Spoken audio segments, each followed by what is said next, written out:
विद्यार्थी मित्रांनो, आजच्या आपल्या या व्हिडिओमध्ये आपल्याला जो हा वर्ग 12चा पेपर झालेला आहे, या पेपरमध्ये जो सेक्शन सी आहे याच्यामध्ये बरेचसे प्रॉब्लेम त्यांनी विचारलेले आहेत आणि सिंपल प्रॉब्लेम आहेत हे. आणि या प्रॉब्लेमचं जे वेटेज आहे ना सेक्शन सीमध्ये ते 3 मार्क्स आहे. त्यामुळे सेक्शन सी आणि सेक्शन डी हा 12वीच्या पेपरमध्ये चांगला स्कोरिंग सेक्शन आहे. कारण बाकीचे जे सेक्शन आहे ते 1 मार्क आणि 2 मार्कासाठी आहेत, पण सेक्शन सी आणि सेक्शन डी हा 3 आणि 4 मार्काचे क्वेश्चन्स येतात. तर या सेक्शन सीमध्ये आपल्याला 8 क्वेश्चन सॉल्व करायचे असतात, 8 क्वेश्चन्स, आणि त्याला जे मार्क्स दिलेले आहेत त्यांनी याच्यामध्ये तुम्ही बघा 24 मार्क्स इथं दिलेले आहेत. तर बघा आता मी एक पुन्हा इन्व्हर्स फंक्शनवरचा प्रॉब्लेम सॉल्व करतो आहे. इथं दिलेले आहे prove that tan inverse 1/2 plus tan inverse 1/3 is equals to π/4. 3 मार्क्ससाठी आलेलं प्रॉब्लेम आहे आणि फार सिंपल प्रॉब्लेम आहे. जर एक प्रॉपर्टी आपण याच्यामध्ये यूज केली आणि ती प्रॉपर्टी तुम्हाला माहीत आहे, tan inverse alpha plus beta upon 1 minus alpha into beta is equals to tan inverse alpha plus tan inverse beta. ही प्रॉपर्टी ज्या विद्यार्थ्याला माहीत आहे ना त्याच्यासाठी हे 3 मार्क्स जे आहेत याला दिलेले या प्रॉब्लेमला हे फार सोपे आहेत मित्र हो. त्यासाठी थोडंसं आपल्याकडे नॉलेज असायला पाहिजे. आणि ज्या विद्यार्थ्यांकडे हे फॉर्म्युल्याचं नॉलेज असते ना त्यांना मॅथमॅटिक्स फार काही असं कठीण जात नाही, एवढं आपण लक्षात ठेवायला पाहिजे. कारण हा विषय बदनाम केलेला आहे की मॅथमॅटिक्स कठीण आहे. मॅथमॅटिक्स फार काही कठीण नाही आहे. Mathematics is very simple. बघा आता हे प्रॉब्लेम तुम्हाला मी सॉल्व करून दाखवतो आहे. 12वीच्या पेपरमध्ये आलेलं प्रॉब्लेम आहे आणि त्याला आपण आता सॉल्व करूया. सिंपल प्रॉब्लेम आहे आणि मी वेटेजसुद्धा तुम्हाला ऑलरेडी याच्यावर सांगितलेलं आहे. 3 मार्क्सचं वेटेज या प्रॉब्लेमवर आहे. आणि या सेक्शन सीमध्ये तुम्हाला 8 जे क्वेश्चन्स आहेत ते सॉल्व करायचे असतात. We solve the 8 questions in section C. Attempt any 8 of the following questions. 24 marks आहे त्याच्यामध्ये. तर मी आता ही क्वेश्चन नंबर 16 घेतो आहे. Prove that tan inverse 1/2 plus tan inverse 1/3 is equals to π/4. असं एक प्रॉब्लेम आलेला आहे. इन्व्हर्स फंक्शनवरचं आहे. Prove that tan inverse 1/2 plus tan inverse 1/3 is equals to π/4. हे आपल्याला प्रूव्ह करायचं आहे. पण आता जेव्हा एखादं प्रॉब्लेम आपल्याला प्रूव्ह करायचं असते तेव्हा याची सिंपल मेथड असते मित्र. लेफ्ट हँड साईड घ्यायची आणि राईट हँड साईड आणून द्यायची त्याला. आणि जेव्हा एखाद्या प्रॉब्लेममध्ये आपण लेफ्ट हँड साईड घेतो तेव्हा आपल्याला ऑलरेडी आपण जे काही लर्न केलेलं आहे याच्यावर काही शिकलेलो आहोत आपण इन्व्हर्स फंक्शनवर, त्याच्यामधल्या कुठल्या तरी ते प्रॉपर्टीमध्ये बसत असते. फार काही आपल्याला याच्यामध्ये मनाचं लावावं लागत नसते की माझ्या मनामध्ये काहीतरी वेगळंच मला आणायचं आहे आणि त्याला सॉल्व करायचं आहे. असं काही करण्याची गरज नाही आहे. फक्त आपलं जे नॉलेज आहे त्या नॉलेजचं अप्लिकेशन्स करता आलं पाहिजे आपल्याला. बघा मग मी आता याची लेफ्ट हँड साईड घेतो. LHS left hand side is equals to tan inverse 1/2 plus tan inverse 1/3. This is given. Then here we use the property. By now that one property, apply property.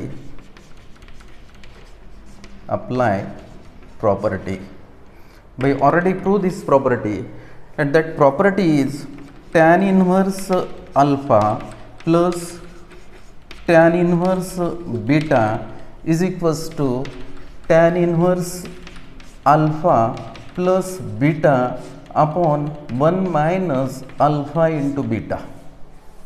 He property आपल्याला इथं use करायची आहे.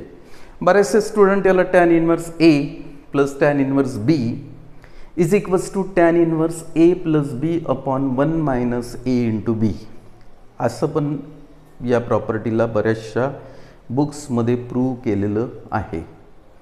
आणि already आपण property 11th स्टँडर्डमध्ये जे टिग्नॉमेट्रिक फंक्शनचं chapter आहे त्याच्यामध्ये inverse टिग्नॉमेट्रिक फंक्शनचा युनिट आहे त्याच्यामध्ये आपण याला प्रूव्ह केलेलं आहे.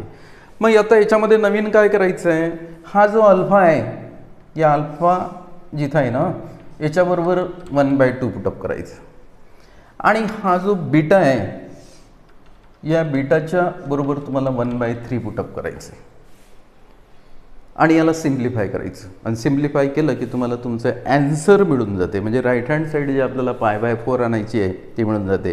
आणि माहीत आहे inverse function π/4 means tan inverse 1. π/4 म्हणजेच काय तर tan inverse 1. tan inverse 1 is equals to π/4. π/4 म्हणजेच आणायचं आहे आपल्याला tan इन्व्हर्स 1 आणायचं आहे कारण tan इन्व्हर्स 1ची व्हॅल्यू काय आहे π/4 आहे. तर बघा आता याच्यामध्ये मी पुटअप करतोय tan inverse alpha but alpha is equals to 1/2 so I put here 1/2 plus tan inverse beta is equals to 1/3 is equals to tan inverse alpha 1/2 so write here 1/2 plus here beta 1/3 upon 1 minus alpha into beta, but alpha is equals to 1/2 and beta is equals to 1/3 असं याला put up करायचं. and then we solve here RHS कारण LHS तर तुमची इथं मिळालेलीच आहे. तुम्हाला RHS आणायची आहे π/4 तर याला सॉल्व करायचं आणि याला π/4 आणायचे. therefore here tan inverse 1/2 plus tan inverse 1/3 is equals to tan inverse. here by add this 1/2 plus 1/3 या दोघांचं आपल्याला ॲडिशन करायचं आहे. म्हणजे न्यूमरेटरचं आपल्याला ॲडिशन करायचं आहे आणि न्यूमरेटरचंही इथं जर ॲडिशन करायचं असेल आणि हे फ्रॅक्शन आहेत त्यामुळे काय करायचं याचं डेनॉमिनेटरचं ऑब्झर्वेशन करायचं. If denominator is equal then we add the numerator directly. If denominator is different then cross multiply. जेव्हा डेनॉमिनेटर हा डिफरंट असतो ना तेव्हा क्रॉस मल्टिप्लिकेशन्स करायचं असते आपल्याला. मग इथं डेनॉमिनेटर 2 आहे इथं 3 आहे म्हणजे डेनॉमिनेटर हा डिफरंट आहे सो क्रॉस मल्टिप्लाय. मग याचं क्रॉस मल्टिप्लाय करू आपण.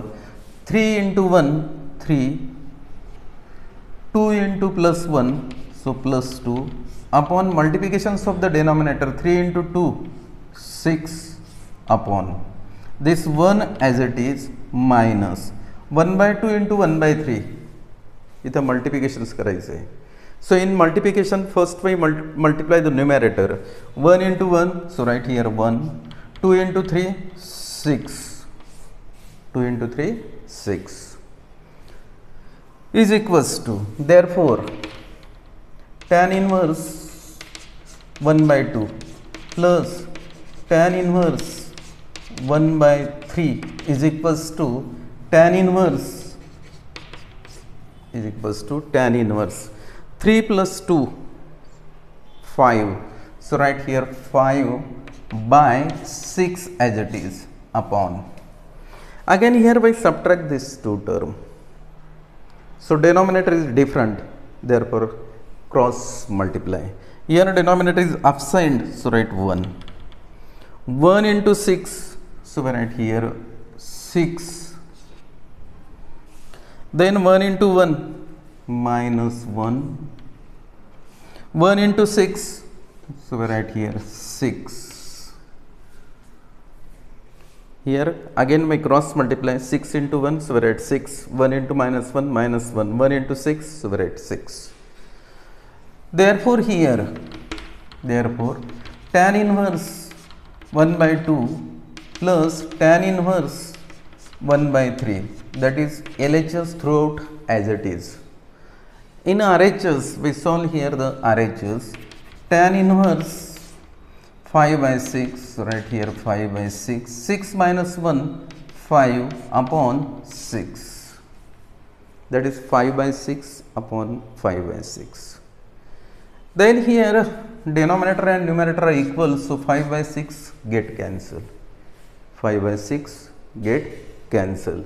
Therefore tan inverse 1/2 plus tan inverse 1/3 is equals to tan inverse 1. is equals to tan inverse 1. But tan inverse 1 is the value of tan 45, means tan pi by 4. So tan inverse of tan pi by 4, so we get pi by 4.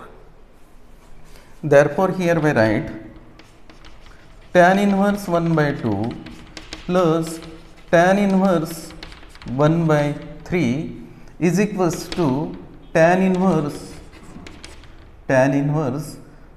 1 is the value of tan pi by 4. 1 is the value of tan pi by 4. Therefore, tan inverse 1 by 2 plus tan inverse 1 by 3 is equals to, now the tan inverse of tan x is equals to x, or tan inverse of tan theta is equals to theta. Here we know that since tan inverse of tan x is equals to x. Similarly, tan inverse of tan pi by 4. Tan inverse of tan pi by 4 is equals to pi by 4. Therefore, here LHS is equals to, this is our RHS. So, in this way, we solve the problem on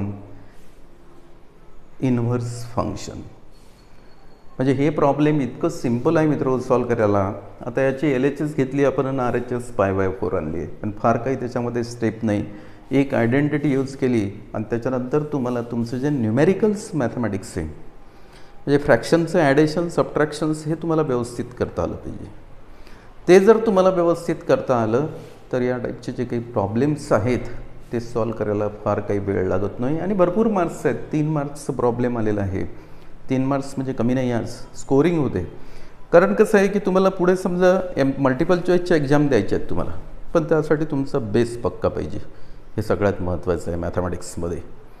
आणि दुसरं असं आहे की आपण केवळ multiple चॉईसच्या मागं लागलो आणि इकडे जर आपल्याला बिलो 75 मार्क्स मिळाले मॅथमॅटिक्समध्ये, तर आपल्याला पुढं जे काही IITच्या संस्था असतात त्याच्यामध्ये सुद्धा ॲडमिशन्स मिळत नाही. कारण त्यांनी बोर्डाच्या परीक्षेमध्ये बंधन टाकलेलं आहे 75 मार्काचं. 75 मार्क्स मिळवणं आपल्याला आवश्यक आहे. म्हणून बोर्डाचं मॅथमॅटिक्स जर आपण केलं तर अल्टिमेटली आपण जे काही याच्यावरचे MCQ आहेत ते शॉर्टकट्स मेथडने आपण सॉल्व करू शकतो. हे इथं सगळ्यात महत्त्वाचं आहे. तर अशा प्रकारे आपण आपलं जे चॅनल आहे मॅथमॅटिक्स बाय प्रोफेसर प्रकाश वासनकर, याला तुम्ही सबस्क्राईब करा. म्हणजे असे जे आम्ही व्हिडिओ टाकतो आहे काही विद्यार्थ्यांच्या हितास्तव, म्हणजे काही जे गरीब विद्यार्थी आहेत जे कोचिंग लावू शकत नाहीत, अशा विद्यार्थ्यांना एक फुल नाही फुलाची पाकळी म्हणून एक काहीतरी मदत झाली पाहिजे, हा याच्यामधला आपला हेतू आहे.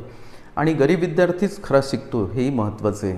कारण तो चिकाटीनं अभ्यास करतो आहे, त्याला त्याची जबाबदारी, त्याच्या घरची आर्थिक परिस्थिती त्याला माहीत असते आणि आर्थिक परिस्थितीच खरं मनुष्याला शिकवते आहे. बघा, आर्थिक परिस्थिती जर आपली बिलकुल म्हणजे आपण सर्व गुणसंपन्न असू आर्थिक परिस्थितीमध्ये, तर तो विद्यार्थी काही असं फार काही मन लावून शिकत नाही.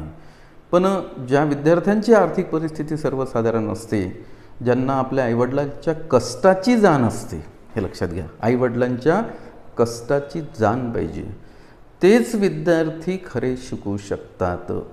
दुसरे विद्यार्थी शिकत नाही. कारण आजकाल काय झालं माहिती आहे का, आजकाल प्रत्येक विद्यार्थ्याला फॅसिलिटीसुद्धा भरपूर मिळतात. त्यांचे पालकसुद्धा त्यांना फार मोठा मोबाईल घेऊन द्यायचा 20-25 हजाराचं.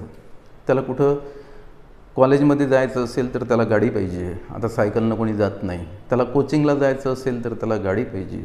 मग आता आपण जर त्याला समजा त्याची नीड्स नसताना त्याला आपण अशा जर त्याला एक म्हणजे त्याला वैभव संपन्न करत असू आपण, तर त्याच्या मनामध्ये जी कमाईची इच्छा असते की मी फार शिकलो पाहिजे, शिकल्यानंतर मला कुठला तरी जॉब मिळाला पाहिजे, त्या जॉबमधून मग मला 2 पैसे मिळतील, त्यानंतर माझी काहीतरी एखादी गाडी वगैरे माझ्या कमाईवर झाली पाहिजे, कारण माझी आर्थिक परिस्थिती तर बेताची आहे, तोच विद्यार्थी खरा मित्र हो शिकतो.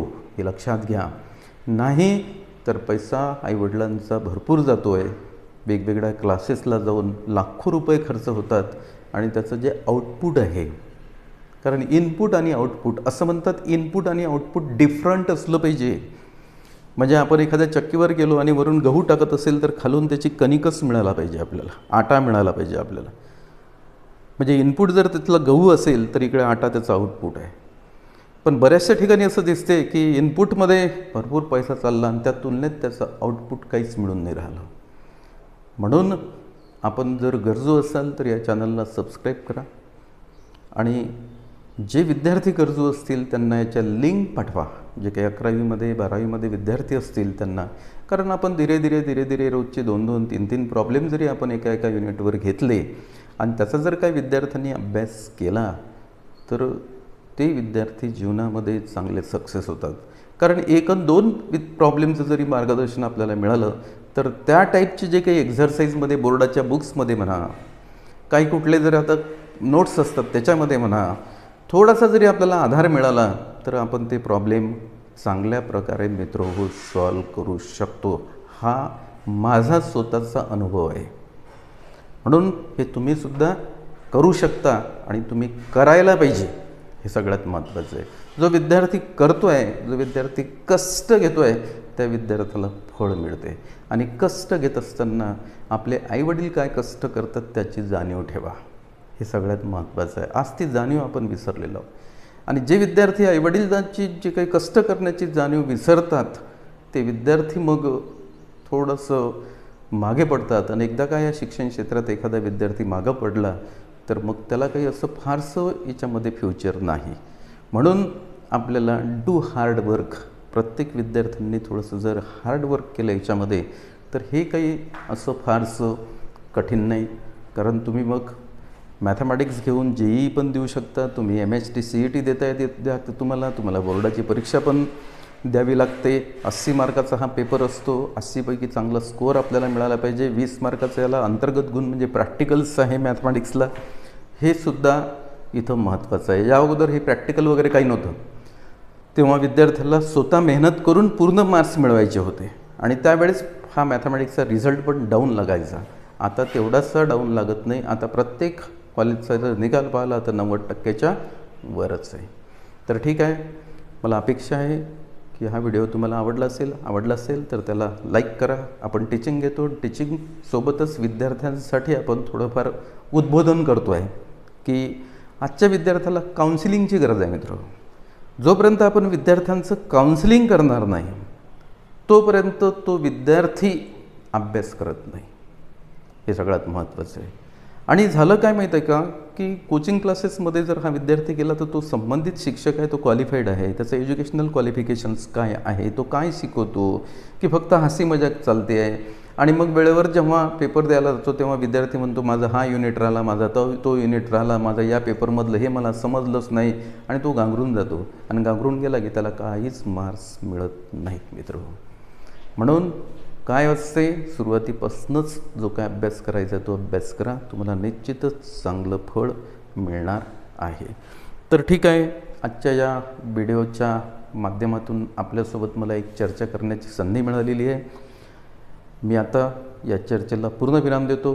पुन्हा आपली भेट नंतरच्या व्हिडिओमध्ये होईल. धन्यवाद.